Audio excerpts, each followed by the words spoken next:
brought to you by Palvi Agrico. आता शेतीसाठी जे काही लागणार ते घरपोच मिळणार, तेही मोबाईलच्या एका क्लिकवर. की विकासाचं बारामतीचं मॉडेल ह्याच्यावरती दादा क्लेम करतात। आई दादा म्हणतात की मी इतके वर्ष इथे आमदार आहे, ह्या बारामतीचं विकासाचं मॉडेल आहे, त्याच्यावरती माझा अधिकार आहे आणि अर्थात ते ओपन होऊन त्याचा प्रचारही करतात। मुद्दा असा आहे, मग आज युगेंद्र पवारांकडे बारामतीच्या नक्की कोणत्या विकासाचं मॉडेल आहे आणि ते दादांपेक्षा कसं वेगळं आहे? पार्थ बंधू आहेत तुमचं बोलणं होतं।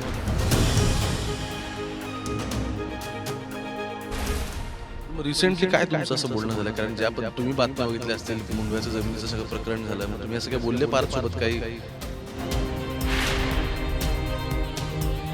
की फॅमिली फंक्शन्सला फॅमिली म्हणून एकत्र येणं सगळं ठीक आहे, पण लोकसभा विधानसभेची कटुता आता कुठेतरी संपली असं सगळं दिसतंय। पॉलिटिकली माणसं अकॉमोडेट होत आहेत, या सगळ्या प्रोसिजरचा भाग तर तुम्ही पण राज्यातल्या जवळपास 20-21 नगर परिषदा पुढे ढकलल्या गेल्या आणि त्यातली आज सगळ्यात महत्त्वाची कोणती आहे तर बारामतीमध्ये यंदा काय बारामती 3.0 पवार वर्सेस पवार बॅटल आहे। मुद्दा असा आहे की लोकसभा त्यानंतर विधानसभा आणि आता नगर परिषदा ही तिसरी अशी निवडणूक आहे जेव्हा पवार एकमेकांच्या समोर उभे आहेत। पण खरंच वातावरण नक्की काय आहे? जी इंटेन्सिटी, जी तीव्रता किंवा जी कटुता ही लोकसभेला पक्ष स्प्लिट झाल्यानंतर किंवा जी लगेचच विधानसभेला ती आत्ता खरंच आहे का? मग नक्की काय वाटलं आहे? माझ्यासोबत आहेत युगेंद्र पवार। आम्ही तुम्हाला लग्नामध्ये डान्स करताना बघितलं, त्यानंतर आम्ही तुम्हाला सांगता सभेला बघितलं, मधल्या काळात प्रचारात बघितलं। काय म्हणते बारामती? आता काय बारामतीमध्ये एकतर ही निवडणूक आधी होणार होती 2 तारखेला, पण त्यावेळेला माझं लग्न होतं, त्याच्यामुळं मी जेवढा वेळ देऊ शकलो तेवढा वेळ मी दिला, पण आत्ता तेवढा म्हणजे जास्त वेळ देता आला कारण हे इलेक्शन पुढं गेलं आहे। तर 5-6 दिवस आम्ही इथंच आहोत, आमच्या सगळ्या उमेदवारांसाठी आम्ही इथं फिरतोय, त्यांचा प्रचार करतोय। शेवटी ही आता कार्यकर्त्यांची निवडणूक आहे, त्यांच्यासाठी आम्ही इथं फिरतोय, काम करतोय। जे आमच्यासाठी लोकसभेला विधानसभेला जे काम करत होते त्यांच्यासाठी आम्ही आता इथं प्रचार करतोय। 9 वर्ष झाली की बारामतीचं इलेक्शन झालेलं नाहीये नगरपालिकेचं, आता 9 वर्षानंतर इलेक्शन होतंय आणि त्याच्यामुळं लोकांमध्ये उत्साह आहे। बारामतीकरांना इथं परिवर्तन पाहिजे, त्यांना बदल घडवायचा आहे आणि नवीन लोकांना त्यांना संधी द्यायची आहे।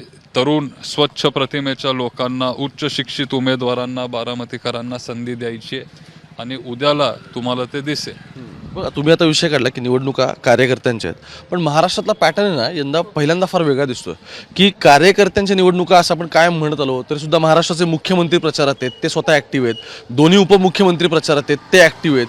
अजित पवारांनी इथे सभा लावल्या बारामतीमध्ये, ताकद तर अर्थात ते कायम लावतातच, त्यांची ताकद इथे होतीच कायम बारामतीमध्ये। पण मुद्दा असा आहे, हे सगळं करत असताना सुप्रिया सुळे दिसत नाही आहेत, पवार साहेब दिसत नाहीत, काय झालं नक्की? काय ताईंचं मार्गदर्शन आहे आणि साहेब हे खूप मोठे नेते आहेत। साहेबांनी कधी बारामती नगरपालिकेच्या इलेक्शनमध्ये लक्ष घातलं नव्हतं, जे कोण निवडून येत आले ते सगळे साहेबांचेच आहेत। साहेब हे खूप मोठे नेते आहेत आणि ताई पण इथं वेळ देतात, ते खासदार आहेत, त्यांना 6 तालुके बघावे लागतात। दिल्ली केंद्र सरकारमध्ये ते 2 कमिटीवर आहेत, त्यांना तिथं वेळ द्यावा लागतो आणि कार्यकर्त्यांसाठी ते येतात, मार्गदर्शन त्यांचं असतं, असं काही नाही आहे। जेन्युइनली विचारायचं होतं, म्हणजे राजकारण राहिलं बाजूला, माझं असं म्हणणं आहे की एकेकाळी तुम्ही जे सगळे सोबत असताना इथे ज्या पद्धतीने कामं चालायची किंवा ज्या पद्धतीने इलेक्शन्स पुढे जायचे, यावेळी तुमच्याकडे 41 जागांवरती त्याला कॅन्डिडेट नाही आहेत। दादा तिकडे गेल्यानंतर ताकद बऱ्यापैकी कमी झाली असं दिसतं किंवा केडर तुमचा हल्ला? हो, 100% ते साहजिक आहे, कारण आता 35-40 वर्ष बारामतीचा सगळा कारभार हा आदरणीय अजितदादांकडे दिलेला। पवारसाहेबांनी, त्याच्या आधी पवारसाहेब इथून निवडून गेले आणि बारामतीची ओळख ही पवारसाहेबांमुळेच ती तिथं तयार झाली। त्याच्यानंतर पवारसाहेब जेव्हा राज्यसभेला गेले, बारामतीचा सगळा कारभार, नंतर जिल्ह्याचा आणि मग नंतर महाराष्ट्राचं पण सगळं काम हे आदरणीय साहेबांनी आदरणीय दादांकडे तिथं सोपवलेलं आणि त्याच्यामुळं 40 वर्ष झालीत की सगळं ते बघतायत। आता असं काहीतरी होईल हे साहेबांना पण वाटलं नव्हतं, आम्हाला कुणालाच वाटलं नव्हतं आणि त्याच्यामुळं आपला पक्ष इथं टिकवण्यासाठी पवार साहेबांचे विचार, शाहू फुले आंबेडकर साहेबांचे विचार जिवंत ठेवण्यासाठी आम्ही इथं बारामतीकरांसाठी काम करतोय. इंटरेस्टिंग गोष्ट ही आहे की शिवशाहू फुलेंची लिगसी तुम्ही सांगता, म्हणजे तुम्ही ती ट्रेडिशनली सांगत आलात. आज तिकडे दादा आहेत, खरी राष्ट्रवादी त्यांची असा निर्णय झाला, तेही ती लिगसी सांगतात. मुद्दा असा आहे, मग आता एकत्र येण्यामध्ये नक्की काय अडलंय? बघा, खरी राष्ट्रवादी ही कुणाची आहे हे जनता ठरवत असते, लोक ठरवतात. आणि राष्ट्रवादी काँग्रेस पक्ष हे नाव पवार साहेबांनी दिलंय. पवार साहेब हे संस्थापक आहेत त्या पक्षाचे, तुम्हालाही माहिती आहे आणि मलाही माहिती आहे. त्याच्यामुळं निर्णय आता शिवसेना पण चिन्ह आणि नाव शिवसेना हे आदरणीय शिंदे साहेबांना तिथं दिलं. पण तुम्हाला माहिती आहे, आम्हाला महाराष्ट्राच्या जनतेला माहिती आहे की शिवसेना ही बाळासाहेब ठाकरेंची होती आणि ठाकरे कुटुंबाची शिवसेना आहे, तो पक्ष त्यांचा आहे. राष्ट्रवादीचं पण तसंच झालेलं आहे. आणि एकत्र येतील का नाही येणार त्या प्रश्नावर तुम्ही जर जे आमचे वरिष्ठ नेते आहेत सगळे त्यांच्याशी बोलला तर बरं होईल. कारण आम्ही फक्त मी सामान्य कार्यकर्ता म्हणून इथं काम करतोय, प्रचार करतोय, आमच्या सगळ्या उमेदवारांना मदत करतोय. हे सगळे जे महत्त्वाचे आणि मोठे गोष्टी आहेत ते तुम्ही त्यांना विचारा. प्रश्न विचारतो की मधल्या काळात हे दिसलं की फॅमिली फंक्शन्सला फॅमिली म्हणून एकत्र येणं सगळं ठीक आहे, पण लोकसभा विधानसभेची कटुता आता कुठेतरी संपली असं सगळं दिसतंय. पॉलिटिकली माणसं अकॉमोडेट होत आहेत. या सगळ्या प्रोसिजरचा भाग तर तुम्ही पण आहे की नाही? काय आहे की आपण म्हणजे वैचारिक विरोधक आहोत. विरोध करायचा म्हणजे जाऊन एकमेकांच्या अंगावर धावून जायचं असा आमचे विचार नाही आहेत. पवार साहेबांची ती शिकवण नाही आहे, महाराष्ट्राची ती संस्कृती पण नाही आहे. आणि वैचारिक विरोध जरी असले तरी म्हणजे हे मनभेद नसावा अशी आमची सगळ्यांची इच्छा आहे. आणि पूर्वी पण तेव्हा पूर्वी एक हे खूप युनिव्हर्सल वाक्य झालं. मला कंप्लीट करू दे. पूर्वी पण तेव्हा मी लहान होतो, पण एनडी मामा पण आमच्या घरात होते, एनडी पाटील पण आमच्या घरात होते आणि ते साहेबांचे कट्टर विरोधक त्या काळात. तरी ते आमच्या कुटुंबात होते, तरी आम्ही सगळे कार्यक्रम एकत्र करायचो. आणि कुटुंब आणि राजकारण हे वेगळं ठेवलं पाहिजे ह्या मताचा मी आहे, ही आमची शिकवण आहे. मधल्या काळात तुम्ही म्हटले की आता हे जे काही नगरसेवक सगळे होते यांनी काय कामं केलेली नाहीत. बहुतेक काल परवाच तुम्ही या सगळ्याबद्दल बोलले की यांनी काय कामं केलेली नाही आहेत. पण माझं म्हणणं असं आहे की यांना निवडून देण्याच्या प्रक्रियेमुळे तर अखंड राष्ट्रवादी होती. जेव्हा हे निवडून आले तेव्हा हे तुमच्याच राष्ट्रवादीच्या चिन्हावरती, जे आधीचे राष्ट्रवादी त्याच्यावरती निवडून आलेले होते. मग तुमचं असं ॲनालिसिस आहे की आता स्प्लिट झाल्यानंतर मग त्यांनी कामं केली नाहीत? नाही, ते सगळे तिकीट आणि सगळा कारभार आज जे तिथं पलीकडे गेलेत ते त्यांच्याकडं होता. आणि जेव्हा त्यांना आम्ही तिकीटं दिली, जेव्हा त्यांना राष्ट्रवादी, तेव्हा मी तर नव्हतो राजकारणात, त्याच्यामुळं मला तर तुम्ही याच्यात दोषी ठरवू शकत नाही. पण जर त्या वेळेला जेव्हा आम्ही तिकीट देतो किंवा दिले असतील तेव्हा माहिती नसतं ना की हे काम करणार आहेत की नाही करणार आहेत. आज पण जे उमेदवारांना आपण तिकीट देतोय हे 5 वर्षानंतरच आपण त्यांना सांगू शकतो किंवा विचारू शकतो त्यांची कामं झालीत का नाही झालीत. आणि ते आपल्याला आत्ता 9 वर्षानंतर कळाले. बरं, मी काय झालं थोड्या वेळापूर्वी तिकडे अमराईमध्ये होतो, बूथ नंबर 14ला. तर तिथे मला काही लोक भेटली, महिला भेटली. त्या म्हटल्या मी 33 वर्ष इथे माझ्या लग्नाला झाले इथे राहते. आमच्याकडे अजून सध्या घरी पाणी आलेलं नाही आहे, आमच्याकडे ड्रेनेजची अजून कामं झालेली नाही आहेत. तुम्ही निवडणुकांना जाताना तुम्हाला 33 वर्षांचा हिशोब सगळ्यांनाच द्यावा लागेल की तुम्ही स्वतः नसाल, पण आज तुमचे नगरसेवक असतील, वेगवेगळी माणसं इथं तुमची सक्रिय आहेत की सगळी? नाही, काय आहे, तो अमराई जो परिसर आहे तिथं 2-3 नगरसेवक सतत तिथं निवडून जात आहेत. आमचं पण घर तिथं आहे, पवार बंगला तिथं जुना तिथंच आहे. आणि तिथं विकास अजिबात तिथं झालेला नाही आहे. आज पण तिथं शौचालय नाही आहेत, आज पण तिथं लोक पत्र्याच्या घरात राहतात, खाईचे वांदे आहेत, झोपडपट्टीसारखा तो एरिया आहे. सगळ्यात जास्त फोकस आपण अमराईवर केला पाहिजे आणि तिथं आपण 4 उमेदवार दिलेत. तिथं तुम्ही बदल घडवा, नवीन लोकांना तिथं संधी द्या.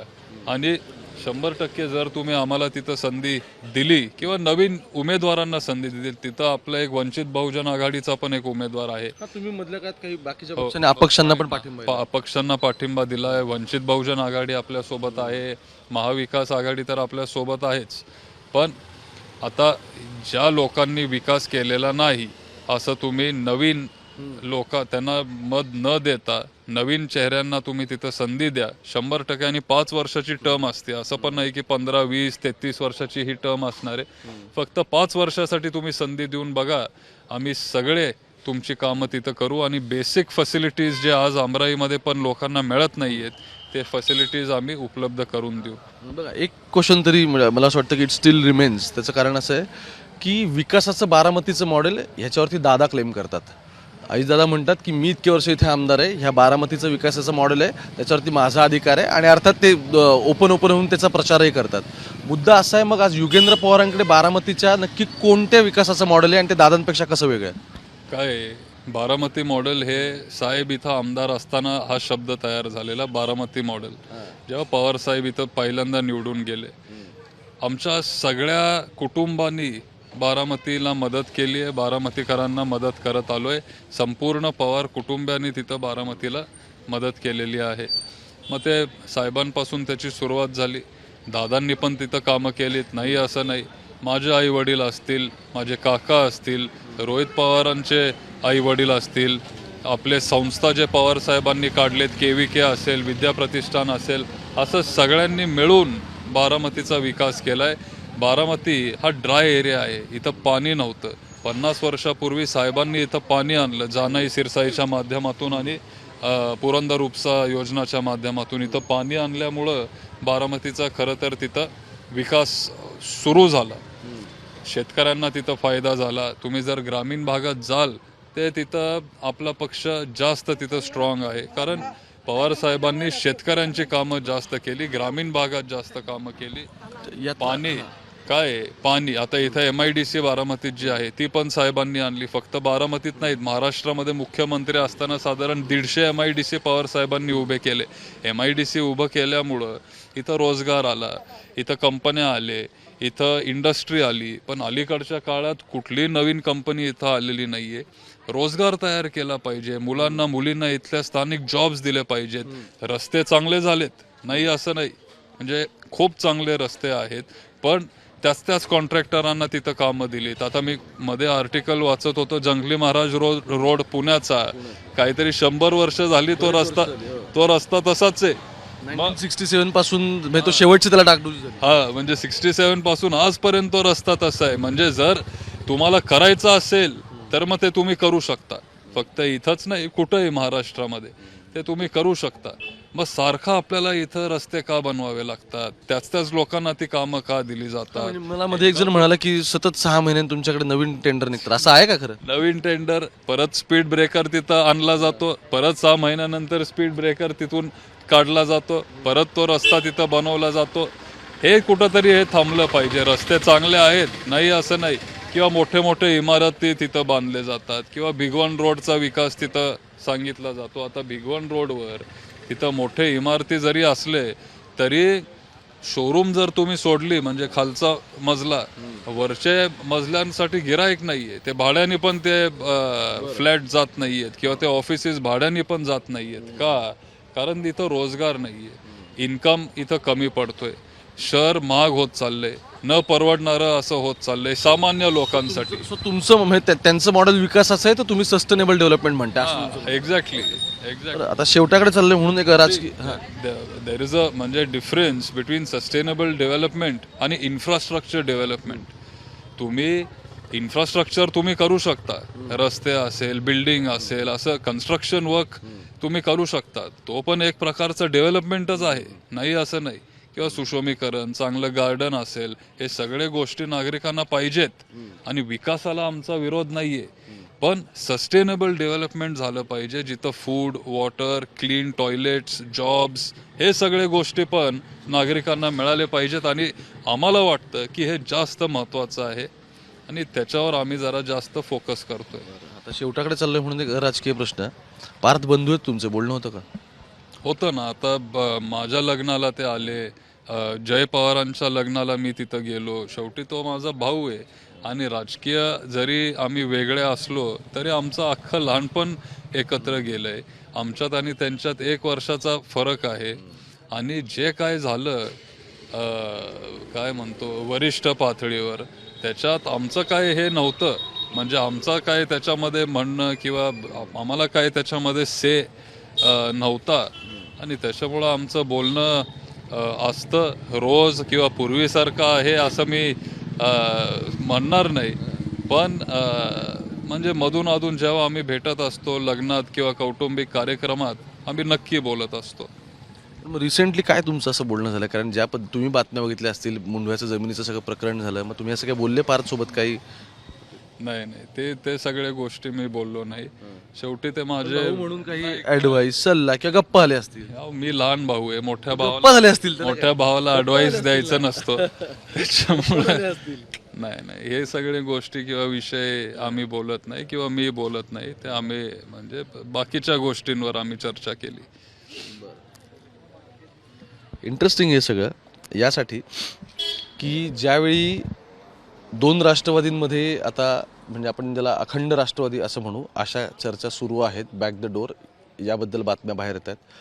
असंही दिसतंय आत्ताच्या घडीला की पॉलिटिकल कन्व्हिनियन्स काय तो बघून आपापल्या आघाड्या डिसाईड करा, त्या पुढे जा. पण मूळ मुद्दा काय? मूळ मुद्दा पवार कुटुंबांमध्ये काय होतंय आणि त्याचा राजकीय रिपरकशन्स काय होतात, या सगळ्याचा परिणाम महाराष्ट्राच्या राजकारणावरती होणार आणि अर्थात येणाऱ्या काळात. कारण इंटरेस्टिंग गोष्ट अशी की एक पवार विरोधक आहेत आणि एक पवार सत्तेत आहेत, त्यामुळे कुटुंब जरी एक असलं तरी पॉलिटिकल जे अकोमोडेशन येणाऱ्या काळात ते कुठपर्यंत जातं बघणं महत्त्वाचं आहे. त्यामुळे बारामतीची निवडणूक त्यासाठी इतकी इंटरेस्टिंग आहे, ती बघणं, त्याच्या अपडेट्स तुमच्यापर्यंत पोहोचवत आहे. मुंबई तक बघत राहा. कॅमेरा पर्सन गोपाळ सोबत ओमकार वाबळे आज बारामतीत.